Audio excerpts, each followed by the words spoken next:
मायका अच्छा है कि ससुराल? क्या अच्छा है? ससुराल। मायके में सदा लड़की ही रहोगी, ससुराल में जाके महारानी बन जाओगी।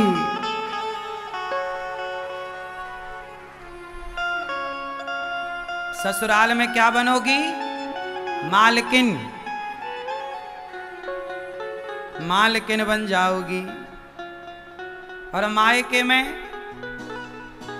में मालकिन तुम्हारी भौजाई ना बनने देगी। इसलिए ससुराल अच्छा है। लेकिन ससुराल जब लड़की पहली बार जाती है ना, तो ससुराल के लोग बहुत अच्छा व्यवहार नहीं करते। कुछ लोग बहू आई, अरे बहू आई ना तो उसे बड़े लाड़ प्यार से रखना चाहिए। 10-5 दिन 2-4 महीना लगेगा समझने में, थोड़ा टाइम दे दो। अब होता क्या है, बहू आ जाई, सबके लिए उसने भोजन बनाया, वो भोजन में हो गया नमक ज्यादा, तो घर भर के ताने मारते हैं। सास कहेगी तेरी माँ ने यही सिखाया है? अरे नमक ही तो ज्यादा हो गया है, पहली बार आई है, बेचारी के हाथ पांव कांप रहे हैं, कांपते कांपते नमक डाला होगा, ज्यादा गिर गया होगा। थोड़ा उसे मौका तो दो। 2-4 महीना तो समझने में लग जाता है सास को। अच्छा, सास को समझने में ज्यादा वक्त लगता है कि पति को? जोर से मैया बताओ मेरी माँ, किसे समझने में वक्त लगता है? हाँ? सास को तो महीने 2 महीने में ही आप समझ जाती हो, 6 महीना लगेगा और क्या। पति को समझने में थोड़ा टाइम ज्यादा लगता है। पति लोग जल्दी समझ में नहीं आते। इसलिए अपनी गृहस्थी को कम से कम 2-3 साल तो दो। जो 2-3 साल दे पाए उनकी गृहस्थी फिर बढ़िया चलने लग जाएगी। 2-3 साल तक तुम चुप रहो, 4-5 साल चुप रहो। पति देखो कई बार ना जवाब देना नहीं होता। सास हमारी माँ है, ससुर हमारा बाप है, गलती हो रही है तो चुप रह लो, वो कुछ बोल रहे हैं सुन लो। गृहस्थी चलाने के लिए ना एक पक्ष का समझदार होना जरूरी है। या तो सास ससुर समझदार हो, या पति समझदार हो, या पत्नी समझदार हो। और कोई समझदार नहीं होता तो तलाक हो जाते हैं। जिस घर में तलाक हुआ है मतलब उस घर में समझदार लोग नहीं थे, इसलिए तलाक हो गया। समझदार होता, समझदारी से वो बचाते तो बच जाता। एक बात बताओ, हाथ में फोड़ा हो जाता है, समय के साथ भर जाता है कि नहीं? घाव, यदि शरीर का घाव समय के साथ भर जाता है, गंदा पानी समय के साथ साफ हो जाता है, तो रिश्ते भी समय के साथ सुधर जाएंगे। थोड़ा वक्त लगेगा, रिश्तों को समय देने की जरूरत है और चुप रहने की जरूरत है, दोनों को, पति को भी और पत्नी को भी।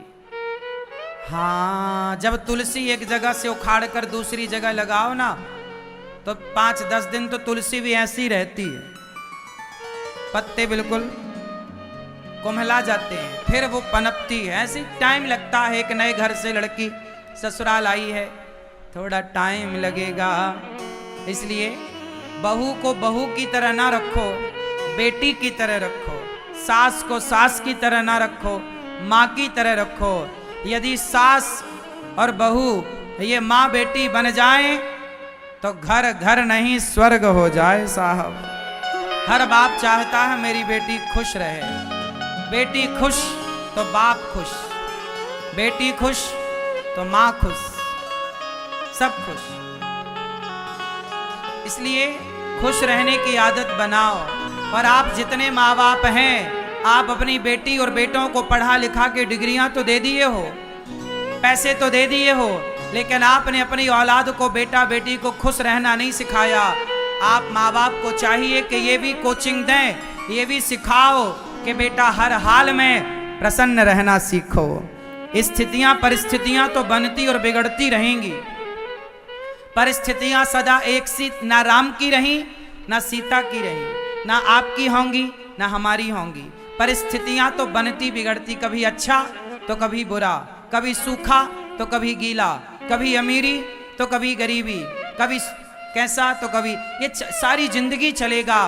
पर हर हाल में जो प्रसन्न रहता है वही कामयाब है, वही सफल है।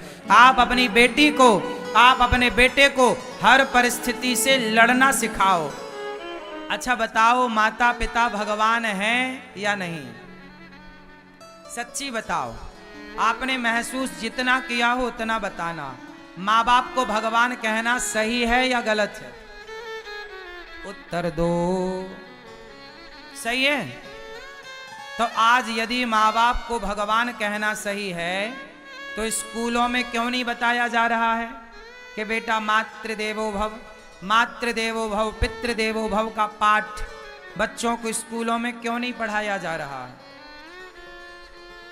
क्या स्कूलों में इस पाठ की जरूरत नहीं है? काश ये पाठ बच्चों को स्कूलों में पढ़ाया जाता कि माता भगवान होती है तो कोई बेटा कभी अपनी माँ को वृद्धाश्रम ना भेजता। आजकल बच्चे स्कूलों में माता पिता देवता हैं, पूज्य हैं, ये पढ़ ही नहीं रहे, तो सम्मान करेंगे कैसे? आज माँ बाप का कोई उपकार बच्चे मानते ही नहीं। माँ बाप, बच्चे कहते हैं तुमने हमारे लिए किया ही क्या है। काश एक पाठ ये भी होता बच्चों के लिए कि तुम्हारे माँ बाप ने तुम्हारे लिए क्या क्या किया है। यदि क्या क्या किया है माँ बाप ने, बच्चों को ये पाठ 8वीं क्लास से पढ़ाया जाए। 8वीं से लेकर के 12वीं तक, 8वीं से लेकर 12वीं तक ये बात यदि पढ़ा दी गई स्कूलों में कि माता पिता ने तुम्हारे लिए क्या क्या किया है, माँ बाप का योगदान क्या होता है। श्रवण कुमार की कथा यदि बच्चों को 8वीं से लेकर 12वीं तक पढ़ाई गई तो गारंटी मैं लेता हूं कोई बेटा श्रवण कुमार की कथा पढ़कर कभी अपने माँ बाप को घर से नहीं निकालेगा। इतना कुछ आप पढ़ाते हो, एक पीरियड आधा घंटा की क्लास बच्चों को माँ बाप के नाम पर होनी चाहिए कि नहीं? और केवल माँ बाप के नाम पर नहीं साहब, आजकल रिश्तों के ऊपर भी पढ़ाई होनी चाहिए। किस तरह विवाह के बाद का जीवन जिया जाए, 8वीं से लेकर 12वीं तक में बच्चों को ये पढ़ाओ कि किस तरह आपको विवाह के बाद कठिनाइयां आ सकती हैं और जब ये कठिनाई आएगी तब आपको क्या निर्णय लेना होगा, ये पढ़ाओ। आजकल बड़े पढ़े लिखे बच्चे, बड़ी बड़ी डिग्रियां धारी बच्चे, वह गृहस्थी नहीं चला पा रहे हैं। बड़ी बड़ी फैक्ट्री चलाने वाले लोग, बड़ा बड़ा बिजनेस चलाने वाले लोग अपनी गृहस्थी नहीं चला पा रहे हैं। ये बात सही है कि गलत है? क्यों मेरी मां?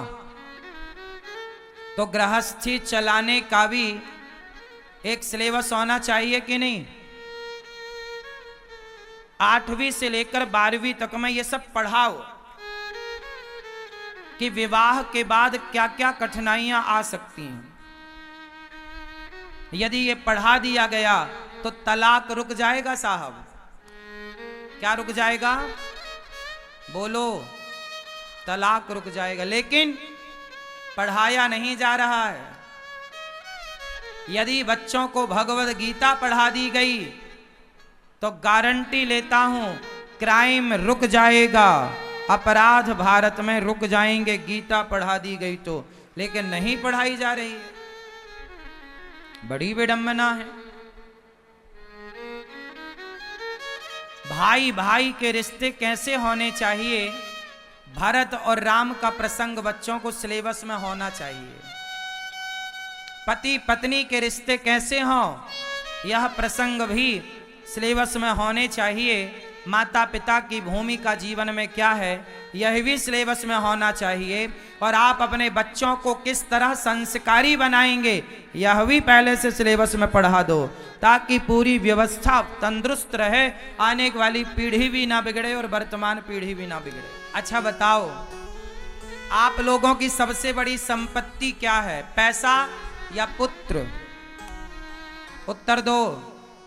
आपकी सबसे बड़ी संपत्ति पैसा है या पुत्र है? जोर से, जोर से। मैया धीरे धीरे बोल, कोई सुन ना ले, मत बोलो। ऐसे ये तुम भीष्म पितामह बन जाती हो, मेरी मां बोलती नहीं हो। बताओ, पैसा ज्यादा अनमोल है या पुत्र? पुत्र। पैसा बचाओगे कि पुत्र को बचाओगे? हाँ, हमारी सबसे बड़ी संपत्ति, गृहस्थों की संपत्ति भगवान तो हैं, पर पुत्र भी आपकी संपत्ति है। आपके पास दौलत कितनी है ये कोई ना पूछेगा, आपका पुत्र कितना संस्कारी है ये सब पूछेंगे। इसलिए आप पैसा कमाने में पागल ना हो जाओ, अपने पुत्रों को संस्कार देने में भी थोड़ा समय लगाओ। बेटा लायक होगा तो पैसा कमा लेगा, संस्कारी होगा तो सुखी होगा। पैसा कमा कमा के बच्चों को दे तो दिया, पर संस्कार तो दिया नहीं, तो बेटा सारा पैसा उड़ाकर वो सुरा और सुंदरी में उलझ जाएगा। तो बताओ, बच्चों को पैसा देना जरूरी है कि संस्कार? क्या दोगे? संस्कार। आप में से कितने लोग अपने बच्चों को संस्कार देने में लगे हुए हैं? अपने पोता, अपनी पोती, अपने बेटा, अपनी बेटी, सबको संस्कार दीजिए। क्या देंगे? जोर से।